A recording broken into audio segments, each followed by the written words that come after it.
آیا حمله‌ای که دیشب ایران کرد همش از قبل برنامه‌ریزی شده بود و صحنه‌سازی بود؟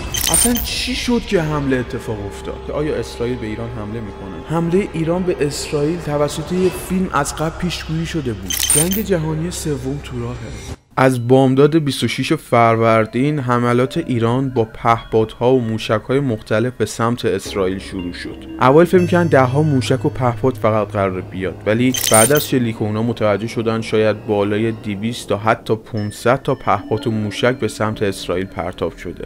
خیلیاتون نمیدونین اصلا دلیل شروع این حملات چی بود و خیلیاتون فکر می‌کنین ایران بدون دلیل یا به خاطر اتفاقاتی که تو گذشته افتاده بود حمله کرده بود و خیلی یهویی این اتفاق افتاده. ولی باید بهتون بگم در واقع حمله اول توسط اسرائیل شروع شده بود. تو تاریخ 13 فروردین سال 1403، یعنی همین حدوداً 10 روز پیش، اسرائیلیا به ساختمون کنسولگری سفارت ایران داخل دمشق حمله کردند و 7 تا از فرمانده و افسران ارشد ایران کشته شدند. در واقع شروع همه ماجرا از اینجا شروع شد و خب الان تقریباً 10 روزی هست خیلی جا دارن صحبت میکنن و خیلی‌ها ترسیدن از حمله ایران به اسرائیل. خیلی خبر داشتیم مثل اینکه ما فکر نمی‌کردیم که ایران این همه موشک داشته باشه و چیزایی مثل این که اصلا نمی‌خوایم به این چیزا برسیم و اونا رو بررسی کنیم. مورد دیگه هم که وجود داره پیشگویی یه فیلم راجع به این جنگ دیشب ایران به اسرائیل. یه داستانی که از دیشب داره داخل تلگرام یا بهتره بگم کل فضای مجازی پخش میشه اینه که داخل فیلم رزیدنت اویل، داخل کتاب الی، یه سکانسی هست که تاریخ 2024 ماه 4 نشون میده. یعنی در واقع چیزی که به وجود اومده اینه که میگن این فیلم تاریخ جنگ جهانی مشخص شده. یعنی میگن بعد از این حمله قرار کلی کشورها بیافتن به جون هم و نمیدونم این اتفاق بیفته که در ادامه میگم که همچین چیزی نمیشه. ولی میخوام به صورت کلی بهتون بگم معمولا این پیشگویی‌ها چرت و پرته و خب تا یه سکانسی میافته جلو چششون و یادشون میافته سریع پخششون میکنم. مثل همین 4/2024 خیلی مسخره است. 2 تا عدد پایینش هم زده 5/24. به زودی هم باید منتظر ویدیو یوتیوبرای عزیز باشیم که تامنیل زدن سیمسونا جنگ ایران به اسرائیل رو پیش بینی کردن. ولی بریم سراغ بحث اصلی، اینکه آیا حمله‌ای که ایران به اسرائیل دیشب کرد صحنه‌سازی بوده یا نه. یه اتفاقی که افتاد تقریبا حدود ساعت 11 شب 25 فروردین کلی خبر راجع به اینکه ایران میخواد به اسرائیل حمله کنه پخش شد و حالا جالب اینه از ساعت 12 ظهر 25 یعنی یه چی دور و بر 12 ساعت قبل حمله شبکه‌های مثل اینترنشنال اطلاع داده بودن که ایران میخواد امشب به اسرائیل حمله کنه. و حالا از این بگذریم دقیقاً ساعتی که ایران خواسته به اسرائیل حمله کنه تو خود کانال سپاه پاسداران اومدن اطلاع دادن که ما داریم حمله میکنیم. تو شبکه خبر اطلاع دادن ما داریم حمله میکنیم. ببینید اگر شما دنبال انتقامید یا چیزایی مثل همین، اگر هم میخواید اطلاع بدید باید از موشک‌های سرعتی استفاده کنید. جالب اینه اومدن از پهپادای استفاده کردن که هیچی دور و بر 7 تا 9 ساعت طول میکشه که برخورد بکنن با اسرائیل و حدود 12 ساعت قبل اطلاع دادن که قراره شب حمله بکنن. خب همه اینا مشکوکه. تو اگر بخوای حمله کنی نباید اطلاع بدی دیگه. خیلی منطقیه. یه سری از دوستان عزیز من اومدن ادعا کردن که آره چون میخواستن ادعا کنن که ما قدرتمون خیلی زیاده، ما اگر به شما بگیم هم شما نمیتونید جلوی حمله رو بگیرید و از این داستانا میگن که آره به خاطر همین حمله شده و اطلاع داده شده. نه همچین چیزی نیست. در تاریخ کل جهان همچین اتفاقی اصلا نیفتاده که 9 ساعت قبل اطلاع بدن که ما میخوایم با موشک بزنیم، بعد اومدن با موشک زدن، اطلاع هم دادن. بعد نه موشک مثلا از این سرعتیه که مثلا 2 دقیقه میرسه، از این موشکایی که از این پهپادایی که 9 ساعت طول میکشه برسه. یعنی تو هر کاری هم بکنی میتونی جلوی اینا رو بگیری. حالا جالب اینه اسرائیل ادعا کرده یه چیز دور و بر 95% یا حتی 99% پهپادایی که قرار بوده برخورد کنن رو جلوشون رو گرفته. چیز جالب‌تر اینه که ایران موشکایی که زده رو فقط به قسمت‌های نظامی زده. از دیشب خیلی فیلم تو فضای مجازی پخش شد که ادعا می‌کردن آره موشک خورده وسط اسرائیل فلان این داستانا، ولی یه دونه ساختمون نریخته. خیلی خبر پخش شد که حدود 30-40 نفر از اسرائیلیا کشته شدن ولی اصلا کشته‌ای وجود نداشته. مجروح وجود داشته ولی کشته‌ای تقریبا فکر کنم 1 یا 2 تا وجود داشته. بیشترین ضربه به قسمت‌های نظامی اسرائیل بوده و اونجا فرو ریختن. ولی بازم میگم حمله‌ای که انجام شده به قسمت‌هایی که مردم داخلش بودن انجام نشده.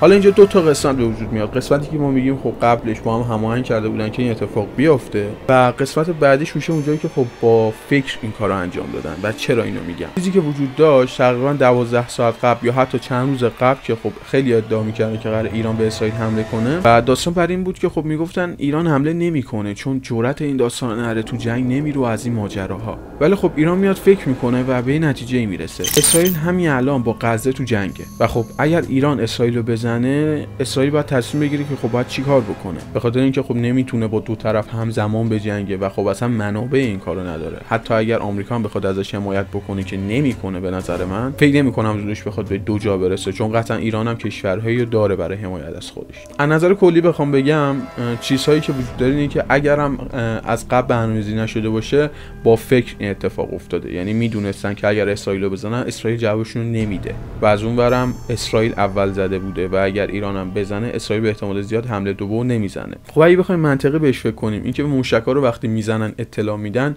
خب این داستان خیلی غیر منطقیه. در هیچ جنگی این اتفاق نیفتاده. اطلاع میدن که غیر نظامی‌ها رو جمع کنن، خب صدمه نبینن. غیر نظامی‌ها رو جمع کنن که صدمه نبینن. جنگ کسخل.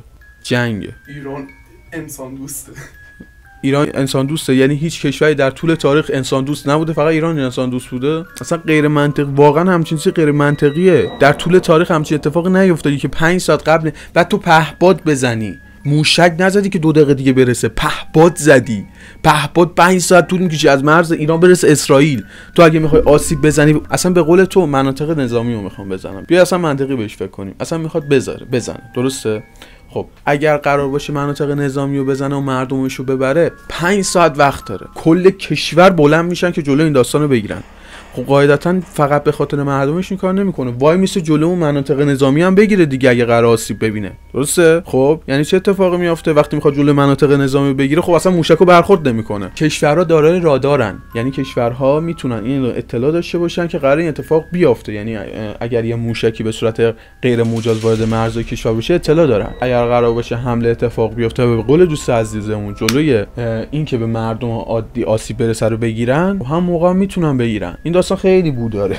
ولی خب بریم سراغ بحث اصلی. آیا جنگ جهانی سوم تو راهه؟ یه اتفاقی که دیشب افتاده، یعنی داخل فضای مجازی داره اتفاق میفته، نمیدونم میگن چی میخواد به تایوان بزنه، ایران داره اسرائیل رو میزنه، روسیه هم که میخواد دوباره به اوکراین حمله کنه. این اتفاق افتاده که میگن آره قراره جنگ جهانی بشه. ببینید بچه‌ها، من اینو بهتون اطلاع بدم، هیچ چیزی به صورت رسمی اعلام نشد. یعنی داخل فضای مجازی دارن این سری خبرهای زردم پخش میکنن. خب داخل تلگرام دیشب ویو به شدت بالا بوده. خب مردم اولین جایی که میرن برای دیدن خبر تلگرامه و خیلی از پیام‌ها فوروارد میشه. و خب یه سری پیام‌ها که خب میدونن جذاب میشه، مثل نمیدونم جنگ جهانی سوم، اینا رو مینویسن و کاری میکنن فورواردش به شدت بره بالا، در صورتی که همچین چیزی اصلا لازم جهانی اصلا تایید نشده که آقا اصلا چی میخواد بره به سمت تایوان، نمیدونم روسیه میخواد بره به سمت اوکراین، اصلا همچین چیزی تایید نشده. حالا چه جالب‌تر این بود که کانال آشپزی تا ورزشی داشتن پهپادا رو رصد میکردن، یعنی خبر داشتن ایران رو پهپاد زده.